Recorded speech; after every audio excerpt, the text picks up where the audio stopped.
안녕하세요. 태풍, 경제위기, 경제충격에 살아남는 법, 불황에 살아남는 법에 대한 이야기를 좀 하고 싶습니다. 앞으로 우리는 불황의 시대가 이미 이제 시작됐다라고 봐야 됩니다.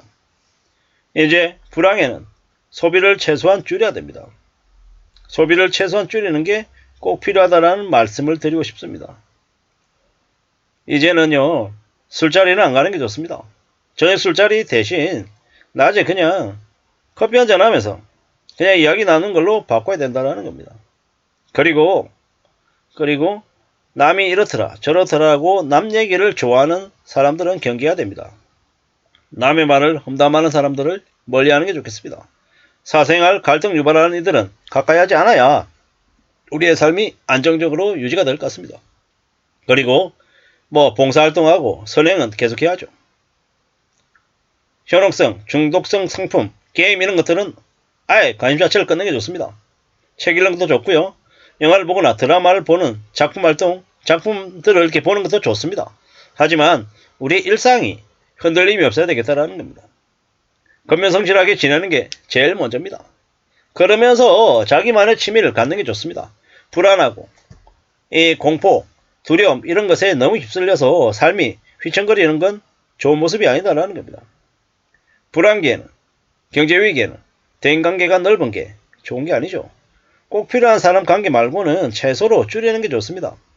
술 마시는 거 좋은 거 아니라는 거죠. 술 마시면 기분 좋죠. 취하니까. 근데 실수할 수 있고 다른 사람들의 관계가 좀 가까워질지 모르겠지만 또 다른 한편으로는 그게 좋은 게 아니더라는 겁니다. 우리가 건면성실하면 자기 자신의 개인과 가족과 지역사회의 발전을 이제 추구할 수 있다는 겁니다. 우리가 살다 보면 언제든 내가 할 수 있는 딱 범위가 있죠. 한계가 있습니다. 나의 그릇이 있는 거죠. 그걸 지키면서 하는 게 제일 좋겠다라는 겁니다. 고정수입이 보장된 사람에게는 경제위기가 그냥 경기 불황일 뿐인 거고 돈 없는 사람들에게는 경제위기이고 지옥인 거죠. 어떻게 보면 월급쟁이가 저는 좋다고 생각합니다. 이래저래 월급쟁이는 매월 고정적인 수입이 이제 나오기 때문에 그에 걸맞게 이제 계획하에 이제 살 수 있기 때문에 월급쟁이 직장인이 좋다라고 얘기하는 겁니다. 앞으로요, 사회적인 비용, 세금, 각종 공공요금도 이제 비싸지지만 그만큼 집도 주식도 싸집니다. 그렇기 때문에 자산시장에서 부동산이나 주식이 싸졌을 때 돈을 가지고 있는 사람은 싼 가격에 고배당 이제 상품들을 살 수가 있죠.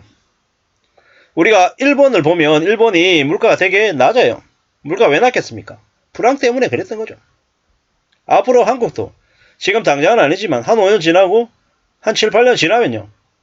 엄청 물가가 싸질 겁니다. 왜? 사람들이 소비를 극단적으로 안 하기 때문에 싸야지 사람들에게 선택을 받을 수 있기 때문에 사람들이 이제 싼 상품을 찾아다니기 때문에 이제 값싼 가성비 좋은 상품들이 더 많이 나올 거다라고 이제 보면 맞죠.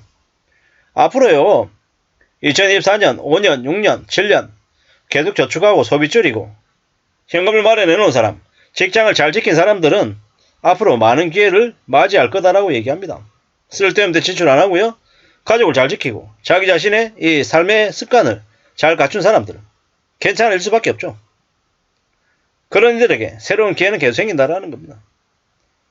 부지런히 열심히 노력하며 살면 삶은 괜찮아진다라는 겁니다. 지난 10여 년 동안 집값이 너무 많이 올랐죠. 집값이 3배, 4배 올랐어요. 대출도요. 2배, 3배 늘었어요. 월급은요. 제자리입니다. 소득은 20년 전이나 30년 전하고 지금하고 별 차이 없어요. 이게 무슨 얘기입니까? 사람들의 갓난 커진 거예요. 탐욕과 욕심만 커졌다라는 거죠. 대출 규모가 2배, 3배 늘었다라는 건 이제 삐끗하면 다 무너지고 다 폭망한다라는 겁니다. 경매 파산, 자살자만 늘어난다라는 겁니다. 지금 대구에서 벌어지고 있는 일들이 전국으로 확산되고 있는 중입니다. 언론 통제해가지고 언론 뉴스들이 잘 안 나오고 있지만 실제로는요. 계속 그렇게 되어가고 있다는 겁니다. 장기 침체 저성장이 계속되면요. 이웃나라 일본처럼 국부가 축소되죠. 빈곤층으로 한번 추락하면요. 못 올라옵니다. 생활고 자살자, 대규모 폭증이죠. 노후자도 폭증이고요. 일본의 노후자가 3만 명이라는데 한국도 그렇게 되어 갈 거다라는 거죠. 앞으로 생산성은 계속 떨어지고 기본급 사회가 되고 시간은 남아 돌아서 캠핑과 여행이 늘어날 거라고 한답니다. 히피족들이 늘어나고요. 불황의 시대 우리는 어떻게 살아야 할지 곰곰이 생각해둬야 됩니다. 과거하고 확실히 다를 거다라는 겁니다. 과거와 다를 거다. 불황에는 더욱더 현금이 중요해진다. 그렇기 때문에 우리는 어떤 식으로든 고강도의 스스로 긴축을 선택해야 됩니다. 우리가 2017년에 가계부채가 GDP 92%인데 지금은 108%예요. 심각한 상황을 넘어섰죠. 이제부터 경제 지옥은 시작됐다라고 봐야 되는 거고요. 참 조심해야 됩니다. 이제 더 충격적인, 더 놀라운 일들이 이제 벌어질 거다라고 생각하면 맞습니다. 현금성 자산이 가장 중요하다라고 합니다.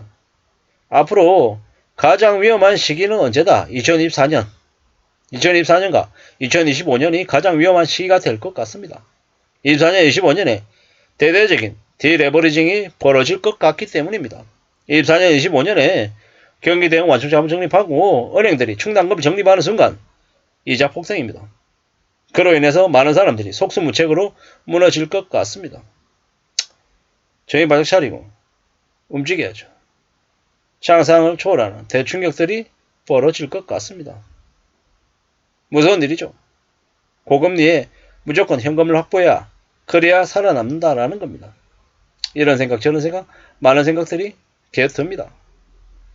우리가 어떻게 살아야 될지 어떤 마음으로 지내야 될지 잘 좀 움직여야죠.